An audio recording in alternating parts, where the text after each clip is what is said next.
മീനച്ചൂടിനേക്കാൾ വലിയ ചൂടാണല്ലേ തെരഞ്ഞെടുപ്പ് ചൂട്. വോട്ടുറപ്പിക്കാനുള്ള നെട്ടോട്ടത്തിലാണ് കേട്ടോ സ്ഥാനാർത്ഥികളും പാർട്ടികളും ഒക്കെ. പോർമുഖത്ത് പടയാളികളുടെ പട്ടികയായി കഴിഞ്ഞു. 3 സ്വതന്ത്രരെ കൂടി അല്പം മുൻപ് LDF പ്രഖ്യാപിച്ചതോടെ സ്ഥാനാർത്ഥി ചിത്രം തെളിഞ്ഞിരിക്കുകയാണ്. 86 സീറ്റിലാണ് CPM മത്സരിക്കുന്നത്. 27 സീറ്റിൽ CPI-യും 12 സീറ്റിൽ കേരള കോൺഗ്രസ് എമ്മും മത്സരിക്കുന്നുണ്ട്. UDF-ൽ 92 സീറ്റിലാണ് കോൺഗ്രസ് സ്ഥാനാർത്ഥികളുള്ളത്. 27 സീറ്റിൽ മുസ്ലിം ലീഗും 8 സീറ്റിൽ കേരള കോൺഗ്രസ് ജോസഫ് വിഭാഗവും മത്സരിക്കുന്നു. NDA-യിൽ 93 സീറ്റിൽ BJP മത്സരിക്കുമ്പോൾ 24 സീറ്റിലാണ് BDJS മത്സരിക്കുന്നത്. 19 സീറ്റിൽ ഇത്തവണ 2020-യും മത്സരിക്കുന്നുണ്ട്. നാമനിർദ്ദേശ പത്രികയുടെ സൂക്ഷ്മ പരിശോധന കൂടി കഴിയുമ്പോഴായിരിക്കും അന്തിമ ചിത്രം വ്യക്തമാവുക. R റോഷിപാലും ഹരിമോഹനും PS രഞ്ജിത്തുമാണ് ചേരുന്നത്. വിശദാംശങ്ങളുമായി R റോഷിപാലാണ് ആദ്യം ചേരുന്നത്. റോഷിപാൽ, നമുക്കറിയാവുന്നതുപോലെ സ്ഥാനാർത്ഥി നിർണയത്തിലെ തർക്കങ്ങളൊക്കെ അവസാനിപ്പിച്ചുകൊണ്ട് സ്ഥാനാർത്ഥി പട്ടിക പ്രഖ്യാപിച്ചു കഴിഞ്ഞു. കോൺഗ്രസ് ആയാലും മുസ്ലിം ലീഗ് ആയാലും UDF-നെ സംബന്ധിച്ചിടത്തോളം ഭരണം തിരിച്ചുപിടിക്കുക, അതാണ് ഏറ്റവും പ്രധാനപ്പെട്ട കാര്യം. തുടക്കത്തിലുണ്ടായിരുന്ന ഒരു എഡ്ജ് ഈ സ്ഥാനാർത്ഥി തർക്കങ്ങളിൽ നഷ്ടമായോ എന്ന് ചിലരെങ്കിലും ചോദിക്കുന്നുണ്ട്. പക്ഷേ UDF-ന്റെ പ്രതീക്ഷകൾ എന്താണ്? ഇപ്പോൾ സ്ഥാനാർത്ഥി ചിത്രമൊക്കെ തെളിഞ്ഞതോടുകൂടി ഏത് രീതിയിലാണ് അവർ മുന്നോട്ട് പോകുന്നത്? എന്തൊക്കെ വിഷയങ്ങളാണ് ഉയർത്തുന്നത്? വിനിത, നിയമസഭാ തെരഞ്ഞെടുപ്പിൽ 100 സീറ്റ് ലക്ഷ്യമിട്ടാണ് UDF പ്രചാരണത്തിലേക്ക് ഇറങ്ങുന്നത്. അല്പം സ്ഥാനാർത്ഥി പ്രഖ്യാപനം വൈകിപ്പോയെങ്കിലും ആത്മവിശ്വാസം ഒട്ടും കുറയാതെ തന്നെയാണ് പ്രചാരണത്തിന് തുടക്കമിടുന്നത്. ഇന്ന് ഏതാണ്ട് വലിയൊരു വിഭാഗം സ്ഥാനാർത്ഥികളും നാമനിർദ്ദേശ പത്രിക സമർപ്പിച്ചു. തിങ്കളാഴ്ചയോടെ എല്ലാ സ്ഥാനാർത്ഥികളും UDF-ന്റെ നാമനിർദ്ദേശ പത്രിക സമർപ്പിക്കും. പലയിടങ്ങളിലും തർക്കങ്ങളുണ്ടെങ്കിലും തർക്കങ്ങൾ പരിഹരിച്ചു കൊണ്ടിരിക്കുകയാണ്. ഇപ്പോൾ ഏറ്റവും ഒടുവിൽ അമർഷമുണ്ടായിരുന്ന സ്ഥാനാർത്ഥി പട്ടികയിൽ നിന്ന് ഒഴിവാക്കിയ റിയാസ് മുക്കളിയെ ഉൾപ്പെടെ അനുനയിപ്പിച്ച് കൂടെ നിർത്താൻ കോൺഗ്രസ് നേതൃത്വത്തിന് സാധിച്ചു. അത് വലിയ വിജയമാണ്. ഒരുപക്ഷെ ഇടയ്ക്ക് വള്ളിക്കുന്നിൽ LDF സ്ഥാനാർത്ഥിയായി മത്സരിക്കുമെന്നടക്കം അഭ്യൂഹങ്ങളുടെ ഘട്ടത്തിലാണ് കോൺഗ്രസ് നേതൃത്വം അതിവേഗത്തിൽ ഇടപെട്ട റിയാസ് മുക്കോളിയെ ഒപ്പം നിർത്തിയത്. അങ്ങനെ ഓരോ നേതാക്കളെയും ഇടഞ്ഞു നിൽക്കുന്നവരെ ചേർത്ത് നിർത്തിക്കൊണ്ട് മുന്നോട്ട് പോകുക. അതിൽ ഏറ്റവും വലിയ വിജയമായി കോൺഗ്രസ് കണക്കാക്കുന്നത് K സുധാകരനെ അനുനയിപ്പിക്കാൻ കഴിഞ്ഞതാണ്. അങ്ങനെ എല്ലാവരെയും ഒരുമിച്ച് നിർത്തി സർക്കാരിനെതിരെയുള്ള വലിയ പ്രചാരണം നടത്തി ഈ തവണ 100 സീറ്റ് നേടാൻ കഴിയുമെന്ന ആത്മവിശ്വാസമാണ്. 92 സീറ്റിലാണ് കോൺഗ്രസ് മത്സരിക്കുന്നത്.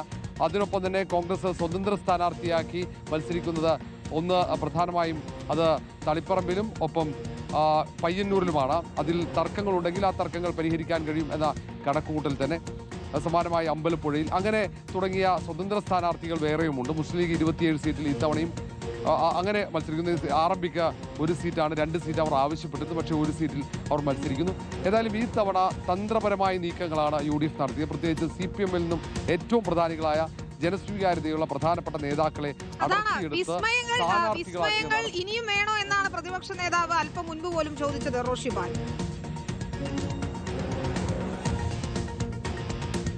ഇത് ആദ്യഘട്ടം മുതൽ തന്നെ കോൺഗ്രസ് തീരുമാനിച്ചതാണ്. ഈ തവണ പ്രധാനപ്പെട്ട ഘടകകക്ഷികൾ, അതായത് LDF-ലെ ഘടകകക്ഷികളായ കേരള കോൺഗ്രസ് മാണി വിഭാഗത്തിലേക്ക് ആദ്യം ലക്ഷ്യമിട്ടെങ്കിലും പിന്നീട് അവർ വരില്ലെന്ന് തോന്നിയപ്പോൾ തന്നെ UDF തീരുമാനിച്ചു, ഇനി പാർട്ടികൾക്കപ്പുറത്തേക്ക് ജനസ്വാധീനമുള്ള CPM-ലെ അല്ലെങ്കിൽ LDF ഘടകകക്ഷികളിലെ നേതാക്കളെ നമുക്ക് UDF-ലേക്ക് കൊണ്ടുവരണം. ആ തീരുമാനത്തിൻ്റെ ഭാഗമായിട്ടാണ് UDF നേതാക്കൾ ഒറ്റക്കെട്ടായി അത് ഹൈക്കമാൻഡിൻ്റെ ആശീർവാദത്തോടെ ആദ്യം കൊട്ടാരക്കരയിലേക്ക് ആയിഷ പോറ്റിയെ എത്തിക്കുന്നു. പിന്നീട് G സുധാകരൻ വരുന്നു. പിന്നീട് CPM-ന്റെ V കുഞ്ഞികൃഷ്ണനും A സുരേഷുണ്ട്. അങ്ങനെ ഓരോ നേതാക്കളെ എത്തിക്കാൻ PK ശശി എത്തുന്നു. ഏറ്റവും ഒടുവിൽ TK ഗോവിന്ദനെ കൂടി എത്തിച്ച് തളിപ്പറമ്പിൽ CPM-നെ വിറപ്പിക്കുകയാണ് UDF ചെയ്തത്. അങ്ങനെ വലിയ രീതിയിൽ നേതാക്കൾ ഇതുപോലെ CPM-ൽ നിന്നും നേതാക്കൾ രാജിവെച്ച് വന്ന ചരിത്രം കേരളത്തിൽ കാണില്ല. ഒരുമിച്ചാണ്, ഏതാണ്ട് ഒരു 2 ആഴ്ചക്കിടയിലാണ് ഇത്രയും നേതാക്കൾ രാജിവെപ്പിക്കാൻ കഴിഞ്ഞത്. അതാണ് UDF-ന്റെ ആത്മവിശ്വാസം വർദ്ധിപ്പിക്കുന്നത്. മാത്രവുമല്ല സർക്കാരിനെതിരെയുള്ള വികാരം ആളിക്കത്തിക്കാൻ കഴിയുമെന്ന കണക്കൂട്ടലാണ്. പക്ഷേ വളരെ കുറച്ച് ദിവസം മാത്രമേ പ്രചാരണത്തിന് മുന്നിലുള്ളൂ. അത് ആശങ്കപ്പെടുത്തുന്നുണ്ടെങ്കിൽ പോലും 100 സീറ്റ് നേടാൻ കഴിയുമെന്ന ആത്മവിശ്വാസം തന്നെയാണ് UDF നേതൃത്വത്തിന്. ശരി റോഷിപാൽ, വീണ്ടും എത്താം. ഹരിമോഹൻ കൂടി ചേരുകയാണ്. ഹരി, അതാണ് പ്രചാരണത്തിൽ ആദ്യഘട്ടം മുതൽ മുന്നിലുണ്ട് LDF. വലിയ രീതിയിലുള്ള പ്രചാരണ പ്രവർത്തനങ്ങളുമായി ഓരോ മണ്ഡലത്തിലും അവർ മുന്നേറുകയാണ്. ചില സീറ്റുകളിലാണ് ഏറ്റവും ഒടുവിൽ സ്ഥാനാർത്ഥികളെ പ്രഖ്യാപിക്കാനുണ്ടായിരുന്നത്. അതുകൂടി പ്രഖ്യാപിച്ചു കഴിഞ്ഞതോടെ എന്താണ് LDF മുന്നേറ്റം?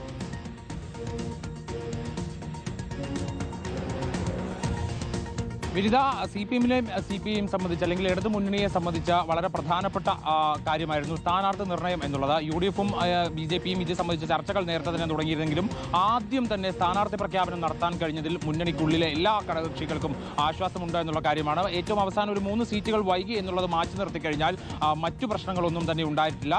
അതിൽ ഏറ്റവും പ്രധാനപ്പെട്ട ഒരു കാര്യം, ഏറ്റവും ഒടുവിലായി ഇപ്പോൾ പുതിയ സീറ്റുകൾ കൂടി പ്രഖ്യാപിച്ച ഘട്ടത്തിൽ നമുക്ക് മനസ്സിലാക്കാൻ കഴിയുന്നത് INL-ലെ ഒരു സീറ്റ് കുറച്ചു എന്നുള്ളത് മാത്രമാണ്. കാര്യപ്പെട്ട ഒരു മാറ്റമായി മുന്നണിയിൽ വരുന്നത്. കഴിഞ്ഞ തവണ 3 സീറ്റിൽ മത്സരിച്ച INL-ന് ഇത്തവണ ഒരു സീറ്റ് മാത്രമേ ലഭിച്ചുള്ളൂ.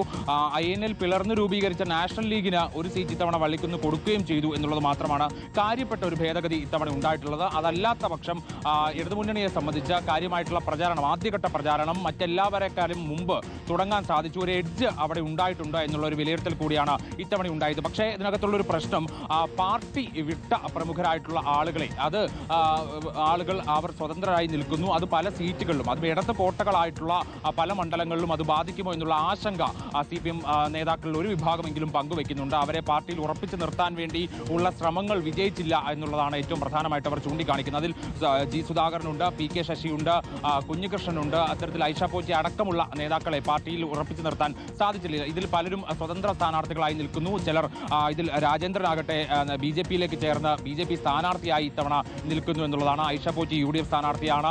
PK ശശിക്ക് സ്ഥാനാർത്ഥിത്വം ലഭിച്ചിട്ടുണ്ട്. അങ്ങനെ ഇടത് കോട്ടകളിൽ തന്നെ ഇവർ നിൽക്കുന്നു എന്നുള്ളൊരു വലിയ പ്രശ്നം പാർട്ടിക്കുള്ളിൽ നിലനിൽക്കുന്നു എന്നുള്ളതാണ് ഏറ്റവും പ്രധാനപ്പെട്ട ഒരു കാര്യമായി ഈ ഘട്ടത്തിൽ ചൂണ്ടിക്കാണിക്കാനുള്ളത്. ഏറ്റവും ഒടുവിൽ തലവേദനയായിരുന്നു, LDF-ന് തലവേദനയായി നിലനിന്നിരുന്ന തിരുവനന്തപുരം സീറ്റിൽ സ്ഥാനാർത്ഥിയെ പണിപ്പെട്ടാണെങ്കിൽ പോലും CPM കണ്ടുപിടിച്ചു എന്നുള്ളതാണ് ഇതിനകത്ത് ഏറ്റവും നിർണായകമായിട്ടുള്ള കാര്യം. അതായത് ആ സീറ്റ് കൈവിട്ടു പോകാതിരിക്കാൻ വേണ്ടി ആന്റണി രാജു തന്റെ പാർട്ടിയിലെ ചില ആളുകളെ മുന്നോട്ട് വെച്ചെങ്കിൽ പോലും CPM അത് അംഗീകരിക്കാതെ തിരുവനന്തപുരം സെൻട്രലിൽ സുധീർ കരമനെ പോലുള്ള ഒരു പൊതുസമ്മതനായ മുഖത്തെ കൊണ്ടുവന്നു എന്നുള്ളതാണ് ഈ ദിവസങ്ങളിലെ ഏറ്റവും പ്രധാനപ്പെട്ട കാര്യം. എന്തായാലും പ്രചരണത്തിൽ CPM ഒരുപടി മുന്നിൽ തന്നെയാണ് എന്നുള്ളത് തന്നെയാണ് അവരുടെ വിലയിരുത്തൽ. വിനീത, ശരി, ഏതായാലും നമുക്ക് കാത്തിരുന്ന് കാണാം എന്താണ് LDF നേടിയെടുക്കാൻ പോകുന്നത്. തുടർഭരണം നേടുമോ അവർ അവകാശപ്പെടുന്നത് പോലെ എന്നതാണ്. നമുക്ക് VS രഞ്ജിത്തിലേക്ക് കൂടി പോകണം. VS രഞ്ജിത്ത്, NDA സംബന്ധിച്ചിടത്തോളം ഇത്തവണ 2020 കൂടി ഘടകകക്ഷിയായിട്ടുണ്ട്.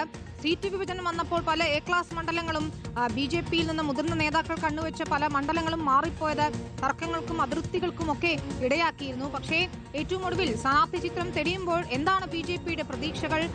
A ക്ലാസ് മണ്ഡലങ്ങളിൽ പലരും പ്രമുഖരെ നിർത്തിക്കൊണ്ട് തന്നെ മത്സര രംഗത്തുണ്ട്. ഏതൊക്കെ മണ്ഡലങ്ങളിലാണ് അവർ കണ്ണുവെക്കുന്നത്? വിനീത സൂചിപ്പിച്ച ഈ 2 കാര്യങ്ങളാണ് BJP-യെ സംബന്ധിച്ച് അവർക്ക് പ്രധാനപ്പെട്ട നേട്ടമായിട്ടും കോട്ടമായിട്ടും പറയാൻ സാധിക്കുക. നേട്ടമെന്ന് പറയുന്ന അവർക്ക് 2020 പോലെ ഒരു ഘടകകക്ഷിയെ അവർക്ക് കിട്ടി എന്നുള്ളതാണ്. നേരത്തെ BDJS കഴിഞ്ഞാൽ മറ്റൊരു ഘടകകക്ഷി ഇല്ലാത്ത അവസ്ഥയായിരുന്നുവെങ്കിൽ ഇപ്പോൾ മധ്യകാലത്തിൽ കേരളത്തിൽ സ്വാധീനമുള്ള ഒരു ഘടകകക്ഷിയെ കൂടി 2020 കൂടി കിട്ടി എന്നുള്ളതാണ്. സ്വാഭാവികമായിട്ടും BDJS-ഉം അവർക്കൊപ്പം ഉണ്ട്.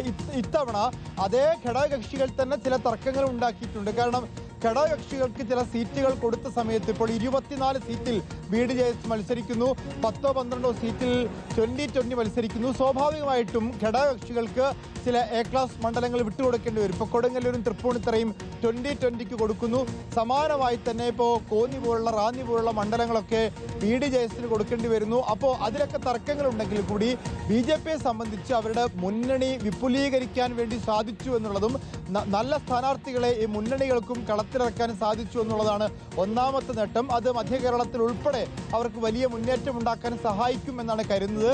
BDJS-ന് കൂടുതൽ സീറ്റുകൾ കൊടുത്തോടുകൂടി SNDP-യുടെ പിന്തുണ കുറച്ചധികം കിട്ടുമെന്നാണ് BJP കണക്കാക്കുന്നത്. രണ്ടാമത്തെ കാര്യം എന്ന് പറയുന്നത് അവരുടെ A ക്ലാസ് മണ്ഡലങ്ങളാണ്. 32 A ക്ലാസ് മണ്ഡലങ്ങളിൽ ഏറ്റവും നല്ല സ്ഥാനാർത്ഥികളെ കളത്തിലിറക്കാൻ BJP-ക്ക് സാധിച്ചു എന്നാണ് അവരുടെ ആത്മവിശ്വാസം. അത് നേമം മുതൽ മഞ്ചേശ്വരം വരെയാണ്. അതിൽ തന്നെ വളരെ നേരത്തെ അക്കാര്യത്തിലൊക്കെ തീരുമാനമെടുക്കാൻ വേണ്ടി സാധിച്ചു എന്നുള്ളതാണ്. A ക്ലാസ് മണ്ഡലങ്ങളുടെ പട്ടിക തന്നെ, ആദ്യത്തെ പട്ടിക നമുക്കറിയാം, BJP 47 പേരുടെ പട്ടിക ആദ്യഘട്ടത്തിൽ പുറത്തിറക്കി എന്നുള്ളതാണ്. അത് ഇലക്ഷൻ പ്രഖ്യാപിച്ച് ആ ദിവസം അല്ലെങ്കിൽ പിറ്റേ ദിവസമായി പ്രഖ്യാപിക്കാൻ അവർക്ക് സാധിച്ചു. അതിൽ നേമം, മഞ്ചേശ്വരം, പാലക്കാട്, വട്ടിയൂർക്കാവ്, കഴക്കൂട്ടം, കാട്ടാക്കട, തിരുവല്ല, തുടങ്ങിയ മണ്ഡലങ്ങളിലൊക്കെ തന്നെ അവർ നല്ല സ്ഥാനാർത്ഥികളെ മത്സരിപ്പിക്കാനും നേരത്തെ തന്നെ പ്രചരണം ആരംഭിക്കാനും സാധിച്ചു. ഇത് കൂടാതെ ഈ 32 എണ്ണത്തിൽ ഈ കാഞ്ഞിരപ്പള്ളി ഉൾപ്പെടെ ഇപ്പോൾ ജോർജ് കുര്യൻ കാഞ്ഞിരപ്പള്ളിയിൽ ഇറങ്ങുന്നത് ഒരു എ ക്ലാസ് മണ്ഡലമാണ്. തിരുവണ്ണയിൽ അനിൽ ആന്റണി ഇറങ്ങുന്നു, പാലായിൽ ഷോൺ ജോർജ് ഇറങ്ങുന്നു, പൂഞ്ഞാറിൽ PC ജോർജ് കളത്തിലിറങ്ങുന്നു. ആറന്മുളയിൽ മത്സരിക്കാനില്ല എന്ന് പറഞ്ഞ കുമ്മനം രാജശേഖരനെ ആറന്മുളയിൽ കളത്തിലിറങ്ങാൻ ശ്രമിക്കുന്നു. ഇതിലൊക്കെ ശ്രദ്ധിച്ചാൽ പലയിടത്തും BJP ത്രികോണ മത്സരം ഉണ്ടാക്കുന്നു മാത്രമല്ല രണ്ടാം സ്ഥാനത്ത് നിൽക്കുന്നത്. പാലക്കാടൊക്കെ BJP ആണോ ജയിക്കുക എന്ന് പോലും തോന്നിപ്പോകുന്ന തരത്തിൽ മഞ്ചേശ്വരത്ത് K സുരേന്ദ്രന്, നേമത്ത് രാജീവ് ചന്ദ്രശേഖരന്, കാട്ടാക്കടയിൽ PK കൃഷ്ണദാസിന്, കഴക്കൂട്ടത്ത് V മുരളീധരന്, വട്ടിയൂർക്കാവിൽ ശ്രീരേഖയ്ക്കൊക്കെ നല്ല സ്വാധീനം ഉണ്ടാക്കാൻ പറ്റുന്ന മണ്ഡലങ്ങളായി മാറിക്കൊണ്ടിരിക്കുന്നു. ത്രികോണ മത്സരത്തിനപ്പുറത്തേക്ക് ചിലയിടങ്ങളിലൊക്കെ UDF-ഉം BJP-യും തമ്മിൽ, ചിലയിടങ്ങളിൽ LDF-ഉം BJP-യും തമ്മിൽ മത്സരമാകുന്ന തരത്തിലേക്ക് കാര്യങ്ങളെത്തി. 2020 കൂടെ കൂട്ടിയതോടുകൂടി പല സിനിമാ താരങ്ങളെയും കളത്തിലിറക്കി. ചിലതൊക്കെ പാളിപ്പോയെങ്കിലും ചില സിനിമാ താരങ്ങളെയൊക്കെ കളത്തിലിറക്കി ഈ പ്രചരണ രംഗത്തൊരു പോപ്പുലറൈസ് ചെയ്യാൻ അവർക്ക് സാധിച്ചു എന്നുള്ളതാണ്. അതൊരു ഈ വോട്ട് പിടുത്തത്തിലും അത് സഹായിക്കുമെന്നൊരു ആത്മവിശ്വാസം ഈ ഘട്ടത്തിൽ BJP വെച്ചു പുലർത്തുന്നു. 5 സീറ്റിൽ 5 MLA-മാർ നിയമസഭയിൽ ഉണ്ടാകും എന്നുള്ളതാണ് BJP ഇപ്പോൾ കണക്കാക്കുന്നത്. ശരി, അതാണ് അവരുടെ ആത്മവിശ്വാസം. ഏതായാലും സ്ഥാനാർത്ഥി ചിത്രം ഏറെക്കുറെ തെളിഞ്ഞിരിക്കുന്നു. UDF-ഉം LDF-ഉം ഒപ്പം NDA-യും വലിയ ആത്മവിശ്വാസത്തിൽ തന്നെയാണ്. നമുക്ക് കാത്തിരുന്ന് കാണാം. തെരഞ്ഞെടുപ്പ് പോരാട്ടം ചൂടുപിടിക്കുമ്പോൾ ഇനി എന്തൊക്കെയാണ് നടക്കാൻ പോകുന്നത്.